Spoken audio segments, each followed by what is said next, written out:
الرحمن اللہ کے ناموں میں سے ایک نام ہے، لیکن سب سے پیارا نام ہے اور سب سے اہم نام ہے اس اعتبار سے کہ ہمیں سب سے زیادہ ضرورت اللہ کی رحمت کی ہے۔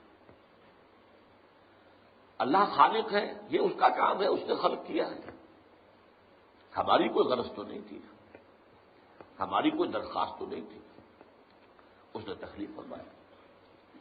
وہ ہمارا امتحان لینا چاہتا ہے تو رب بھی ہے، وہ ہماری ضروریات بہم پہنچاتا ہے جب تک اس دنیا میں رکھنا چاہتا ہے۔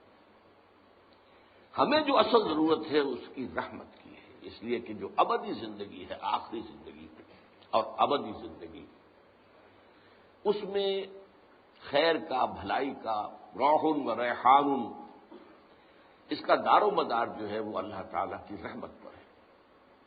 چنانچہ حضور نے ایک مرتبہ فرمایا کہ کوئی انسان محض اپنے عمل کی بنیاد پر جنت میں داخل نہیں ہو سکے گا جب تک کہ رحمت خداوندی دستگیری نہ کرے۔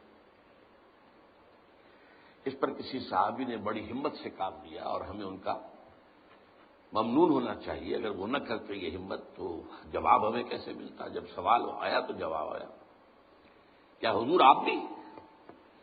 کیونکہ اسٹیٹمنٹ بڑا کیٹیگوریکل تھا، کوئی انسان داخل نہیں ہو سکتا جنت میں جب تک کہ رحمت خداوندی دستگیری نہ کرے۔ تو حضور کیا آپ بھی؟ فرمایا ہاں میں بھی، الا یتغمدنی ربی برحمتہ، جب تک میرا رب مجھے اپنی رحمت سے ڈھانپ نہیں لے گا میں بھی داخل نہیں ہوں۔